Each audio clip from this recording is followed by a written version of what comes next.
Assalamualaikum warahmatullahi wabarakatuh. Salam sejahtera untuk kita semua.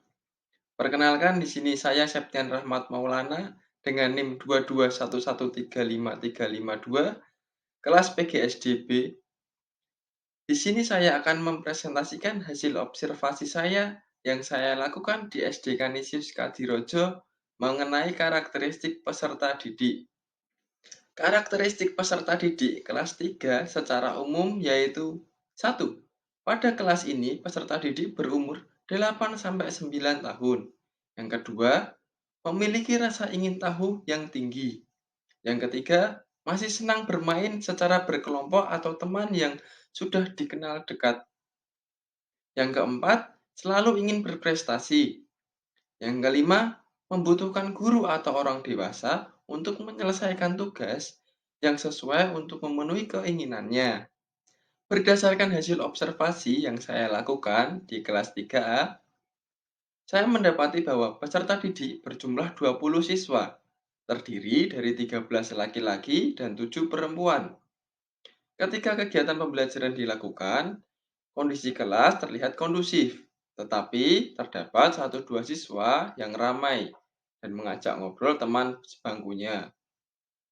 Lalu, peserta didik yang aktif dalam pembelajaran hanya 10 siswa dari total 20 siswa yang ada.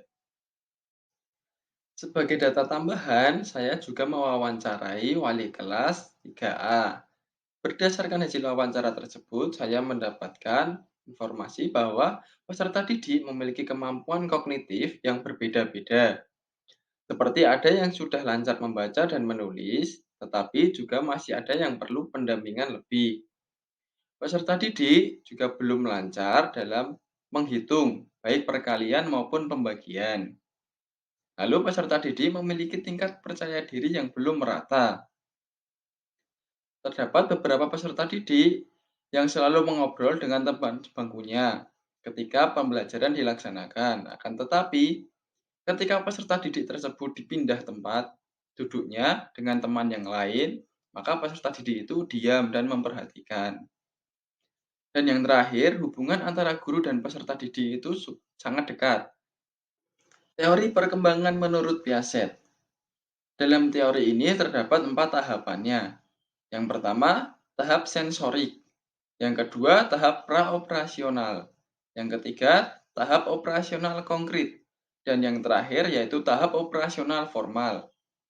Pada kelas 3 ini, peserta didik berada pada tahap operasional konkret dengan rentan usia 7-11 tahun. Pada teori perkembangan ini, peserta didik berada pada umur 8-9 tahun. Juga ditandai dengan perkembangan pemikiran yang terorganisir dan rasional. Peserta didik juga mampu berpikir secara logis, tetapi belum mampu berpikir secara abstrak. Dan juga peserta didik perlu mendapatkan contoh-contoh yang konkret dengan kehidupan sehari-hari. Teori perkembangan sosial emosional menurut Bronfenbrenner. Pada teori ini terdapat 5 tahapannya, yaitu mikrosistem, mesosistem, ekosistem, makrosistem, dan kronosistem. Pada kelas 3 ini, peserta didik berada pada tahap mesosistem, karena peserta didik sudah lancar berkomunikasi dengan guru walaupun masih menggunakan bahasa yang tidak baku, seperti bercampur bahasa Indonesia dan juga bahasa Jawa. Lalu terdapat peserta didik yang memiliki jiwa sosial tinggi, sehingga dapat menghormati dan menghargai satu sama lain, dan juga memiliki jiwa kepemimpinan yang tinggi. Selain itu, peserta didik juga bermain dengan teman sebangkunya atau membentuk kelompok sendiri yang peserta didik itu sudah kenal dan nyaman. Teori perkembangan sosial emosional menurut Erikson. Pada teori perkembangan ini terdapat 8 tahapannya. Yang pertama ada tahapan trust versus mistrust. Yang kedua ada otonomi versus rasa malu dan ragu. Yang ketiga ada inisiatif versus rasa bersalah. Yang keempat ada industri versus inferiority. Yang kelima ada identitas versus kebingungan identitas. Yang keenam ada intimasi versus isolasi. Yang ketujuh ada pembangkitan versus stagnasi. Yang terakhir ada integritas versus putus asa. Pada kelas ini, peserta didik berada pada tahap industri versus inferiority dengan usia 6 tahun sampai remaja awal. Terdapat peserta didik yang masih memiliki tingkat percaya diri yang rendah. Peserta didik juga memiliki kecemburuan yang tinggi. Dan itu peserta didik juga perlu mendapatkan dukungan baik dari guru maupun orang dewasa untuk mencapai tujuannya. Yang terakhir, kita masuk dalam kesimpulan. Berdasarkan hasil observasi yang saya lakukan, saya mendapatkan aktivitas yang dilakukan oleh peserta didik itu sesuai dengan teori perkembangan yang dikemukakan oleh para ahli.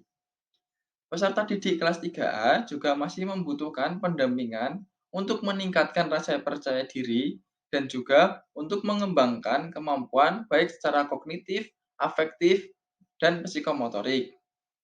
Peserta didik juga perlu diberikan dukungan baik dari guru maupun orang tua supaya dapat termotivasi dan mencapai tujuannya di sekolah. Sekian presentasi dari saya mengenai karakteristik peserta didik sesuai dengan hasil observasi yang sudah saya lakukan pada kelas 3A di SD Kanisius Kadirojo. Kurang lebihnya mohon maaf, terima kasih. Wassalamualaikum warahmatullahi wabarakatuh.